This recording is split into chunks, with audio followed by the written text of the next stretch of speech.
Welcome to the engineering mechanics. We'll continue the part 2 of the course.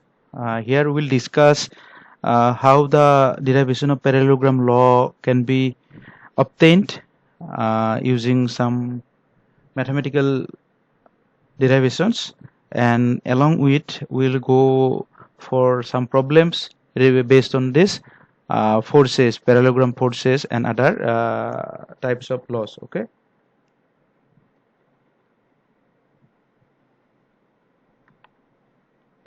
So derivation of the parallelogram forces.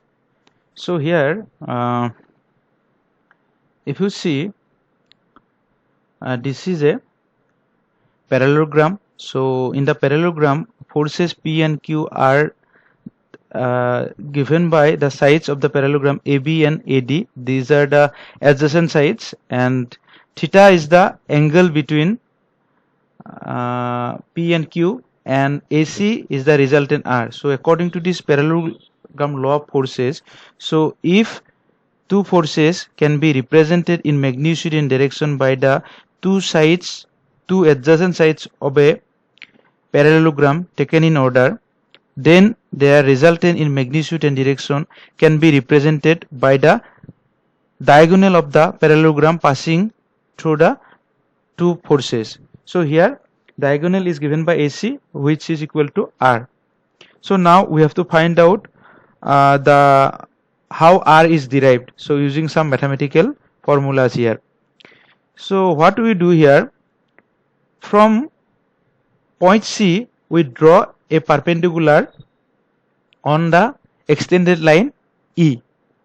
That means first what we have to extend a line AB to point E, then we draw perpendicular C on E. Now BCE or ACE is a right angle triangle. Now we'll show how the derivation is done. So from the right angle triangle AEC,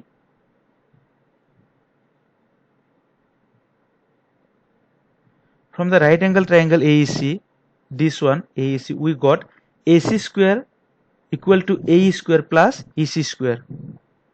So it is shown. Again we have AE equal to AB plus BE. So it is shown. So if you put the value of AE here from AB plus BE, so we got AC square equal to your AB plus BE square. Finally we got AB square plus twice AB into BE plus BE square plus EC square. But if you see the triangle BCE, from here we see triangle BCE, BC square equal to BE square plus EC square. BE square plus EC square equal to BC square. So we put the value of BE square plus EC square here equal to BC square. So we got AC square equal to AB square plus twice AB into BE plus in place of BE square plus EC square we got BC square. So as we know, AB equal to P when you draw the forces, then BC equal to AD, then BC means this is BC1 BC equal to AD, because this is the parallelogram. This line the amount this force is Q, so this will be equal because these two lines are equal. So BC is represented by Q forces. Again BE, how we can find out BE we can find out from this one. BE equal to your BC cos theta. BC means Q cos theta, and AC equal to R. So if you put this value of AB, then BC and BE, finally we get this expression BE equal to your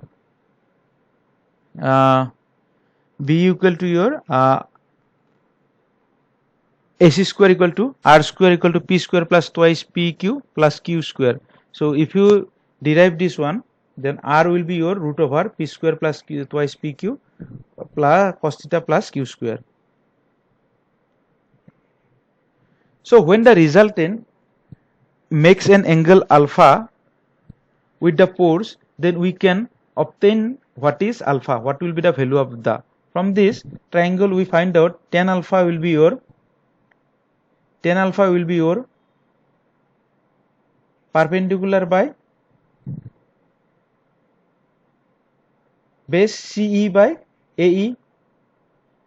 CE by AE, in place of AB, AE equal to AB plus BE. So in place of CE, what we can do? CE means, from CE you can find out this one, Q, from this triangle BC, C equal to your Q sin theta, Q sin theta. Then in place of BE, we can find out BE means your Q cos theta. So you just put the value here, tan alpha equal to your Q sin theta divided by P plus Q cos theta. Finally we got alpha equal to tan inverse of Q sin theta divided by P plus Q cos theta. So we can now able to obtain the resultant value of P and Q, as well as the resultant at which it makes an angle of alpha with P. Similarly, if this angle alpha is the angle between Q and Q, then this equation will become Q alpha equal to tan inverse P sin theta Q plus P cos theta. Thus we reverse the forces. Then we'll try to solve some problem based on this parallelogram law of forces. So here if you see in the problem, it is given two forces 20 Newton and 5 Newton, they are given. They are acting at an angle of 120 degree between them. We have to find out the resultant in magnitude and direction. So as we know, P equal to, it is 20 Newton. If you compare Q equal to 5 Newton, theta is the 120 degree. R we have to find out alpha. Thus put the values of R equal to root over P square plus Q square twice P Q cos theta. P value 20 square, 5 is for Q, and cos theta is 120. So finally after solving this we will get 18.03 Newton is the resultant. That the resultant value will be 18.3. So the resultant, suppose the resultant makes an angle alpha with P. So we have to find out what will be the value of tan alpha, as we put Q sin theta divided by P plus Q cos theta. Q means 5, sin theta 120, P means 20 plus 5 cos 120. So finally after solving alpha we will get 13 degrees 54 minutes.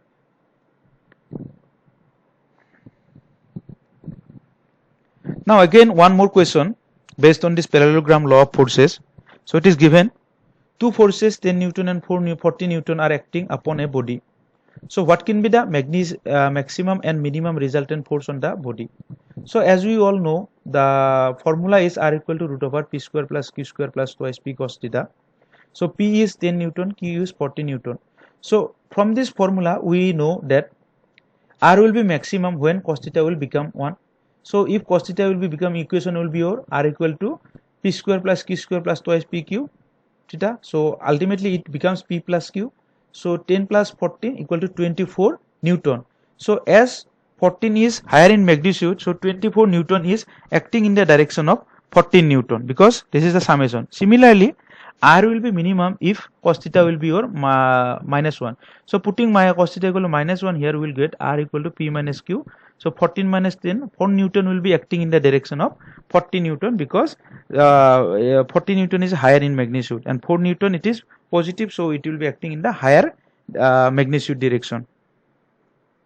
Next, we will solve one problem based on the Lami's theorem.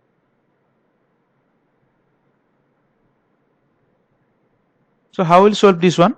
So an iron block of mass 30 kg is hanging from the two supports A and B as shown in the diagram. So determine the tension in both the ropes.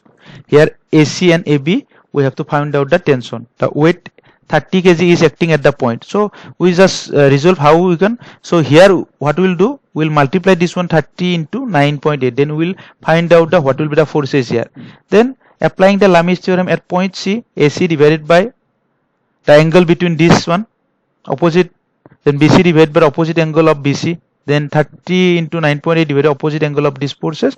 First we will find out the angle. I will show here. So these forces. So finally 294, we draw the free body diagram at C. C be the point of suspension from the iron block is hanging. So this will be 24. This one is 45 already and 30. Now we will find out the angle. So angle also we find out. This will be the angle So these are the angles 120, 135 and 105. Now,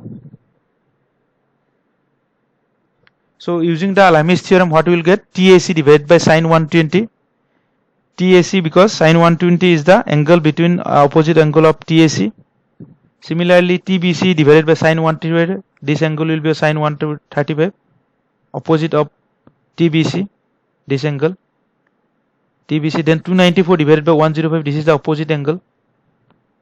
So finally, if you solve this one, we will obtain TAC equal to 263.566 and TBC equal to 215 points. So the required tension in the rope are, in the string are 263.566 and 215.2 Newton.